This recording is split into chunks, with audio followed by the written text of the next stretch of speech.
जय जगन्नाथ नमस्कार। आसतु नजर पकईवा आज टॉप न्यूज अपडेट कौन सब रही किंतु ता पूर्व आपण मानक गोटे अनुरोध भिडटी संपूर्ण देखि सुचिंतित मतामत दिंतु। जो मैंने चैनल को प्रथम कर सब्सक्राइब करूँ और आसुवा बेल आइकन को प्रेस करूँ जहाँफल प्रत्येक नूतन भिडर नोटिफिकेशन आप सर्वप्रथम पाइपर। तेज आसतु नजर पकईवा आज प्रमुख खबर गुड़िक। आज प्रथम खबर भालुबसा छक निकट जाइଥିବା 220 नंबर जातीय राजपथर पार्श्वर जबरदखल उच्छेद। जातीय राजपथ पार्श्व सरकारी जमीर जबरदखल उच्छेद होती। मयूरभंज जिला रायरंगपुर तहसिल अंतर्गत भालुबसा छक निकट जाइଥିବା रांची विजयवाड़ा 220 नंबर जातीय राजपथ पार्श्व दीर्घ दिन जबरदखल कर दोकान कर गृह को दिन 11 स्थानीय प्रशासन उच्छेद कर बारंबार उच्छेद नोटिस देवापर जबरदखलकारी माने दोकान उच्छेद न करिबारु रायरंगपुर तहसिलदार विश्वनाथ विश्वाल उपस्थित रही जेसीबी सहायतार जबरदखल उच्छेद कार्य आरंभ करते। आईन श्रृंखला व्यापक पुलिस मुतयन कर तेबे उच्छेदकारी मध्य असंतोष प्रकाश पाई। रोजगार करी परिवार प्रतिपोषण कर माध्यम हराइबारु हठात से हताश हो पड़ती। अन्य स्थान में भेंडिंग जोन कर थैथान करने को साधारण दाबी हो। परवर्ती खबर किशोरनगर नीरवता पर उदला अंचल बाली माफिया सक्रिय उठिंट। राति बिना अनुमति चोराबाली उत्तोलन नहीं विभिन्न विभाग पक्ष व्यापक चढ़ाऊ पर बंद हो जाता। मात्र एवं पुणी सक्रिय उठिंट बाली माफिया। उदला पुलिस पक्षर चढ़ाऊ कर 2 दिन मध्य 3टी ट्राक्टर 2टी भीमताड़ी अंचल और गोटे तेलुड़ी अंचल जनापड़ी।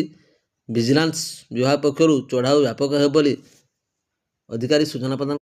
परवर्ती खबर पूर्वर 5 नंबर जातीय राजपथर परिवर्तन कर 8 नंबर जातीय राजपथर परिणत कर 8 वर्ष बीतला। से दिन ठारू अर्थात 2018 मसीह जातीय राजपथ प्रशस्तीकरण होगा दिन ठारू मंगला छकरे पानीय जलर अभाव देखा देछि। ग्रामीण पानीय जल जोगाण विभाग पक्षर 18 नंबर जातीय राजपथ मंगला छकटार एक मिनी पानी टांकी रही बेले एक स्टांड पॉइंट मध्य थिला। सेथिरु रास्तार जाउथवा पथचारी समेत बस यात्री और दोकानी माने से पानीय जल दीर्घ दिन धरी व्यवहार कर आसुथिले।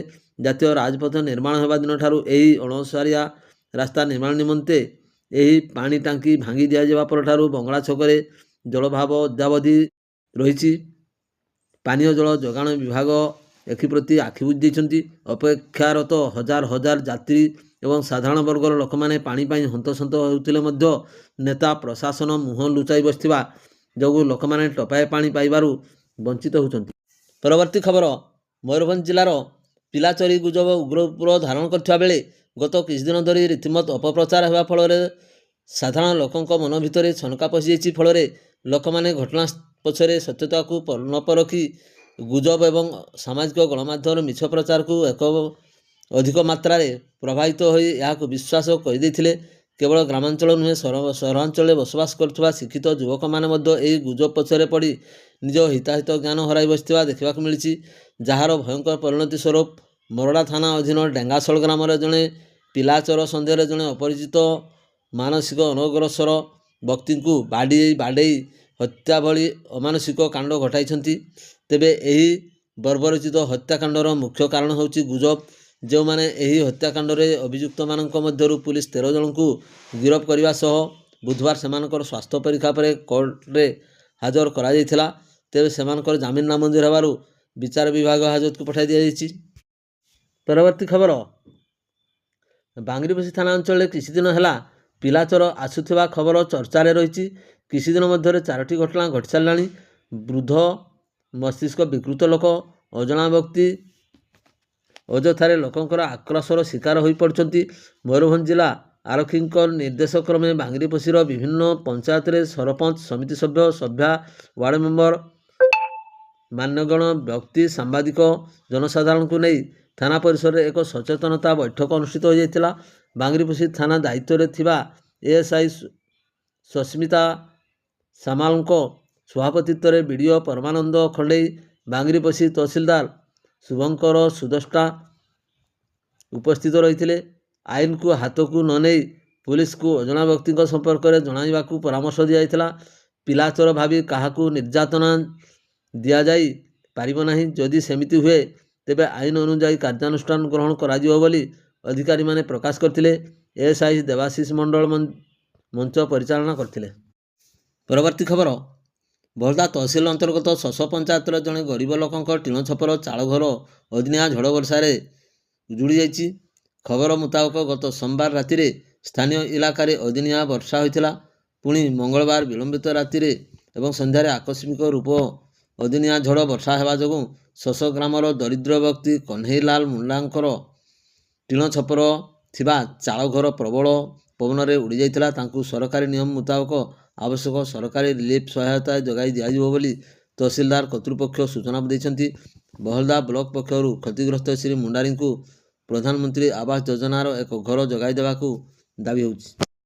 ପରବର୍ତ୍ତୀ ଖବର, ବେତନଟୀ ବ୍ଲକ ତଥା ରେଞ୍ଜ ଅଧୀନ କୁରାଡ଼ିକ ସଂରକ୍ଷିତ ଜଙ୍ଗଲରେ ନିଆଁ ହୁ ହୁ ହୋଇ ମାଡ଼ି ଚାଲିଥିବା ବେଳେ ଦୀର୍ଘ ସମୟର ଉଦ୍ୟମ ପରେ ଉକ୍ତ ଜଙ୍ଗଲ ନିଆଁକୁ ଆୟତ୍ତ କରିବାରେ ସଫଳ ହୋଇଛନ୍ତି ନିଆଁ ଲିଭା ପାଇଁ ନିୟୋଜିତ ସ୍କ୍ୱାଡ୍ ଏବଂ ବନ କର୍ମଚାରୀ।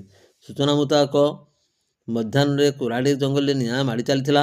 ପବନ ସାଙ୍ଗକୁ ଜଙ୍ଗଲରେ ଆଚ୍ଛାଦିତ ଶୁଖିଲା ପତ୍ର ପାଇଁ ନିଆଁ ହୁ ହୁ ହୋଇ ମାଡ଼ି ଜଳି ଚାଲିଥିଲା। ନିମିଷକ ମଧ୍ୟରେ ଜଙ୍ଗଲର ନିଆଁ ଅଣାୟତ୍ତ ପରିସ୍ଥିତି ସୃଷ୍ଟି ହୋଇଥିବା ବେଳେ ପବନ ପାଇଁ ସମଗ୍ର ଜଙ୍ଗଲକୁ ବ୍ୟାପିବାରେ ଲାଗିଥିଲା। ଖବର ପାଇ ଡେପୁଟି ରେଞ୍ଜର ଧର୍ମେନ୍ଦ୍ର ନାୟକଙ୍କ ନିର୍ଦ୍ଦେଶ କ୍ରମେ ସ୍ୱତନ୍ତ୍ର ନିଆଁ ଲିଭାଳି ସ୍କ୍ୱାଡ୍ ଘଟଣାସ୍ଥଳରେ ପହଞ୍ଚି ଦୀର୍ଘ ଘଣ୍ଟାର ଉଦ୍ୟମ ପରେ ଜଙ୍ଗଲକୁ ନିଆଁରୁ ଆୟତ୍ତ କରିବାରେ ସଫଳ ହୋଇଥିଲେ।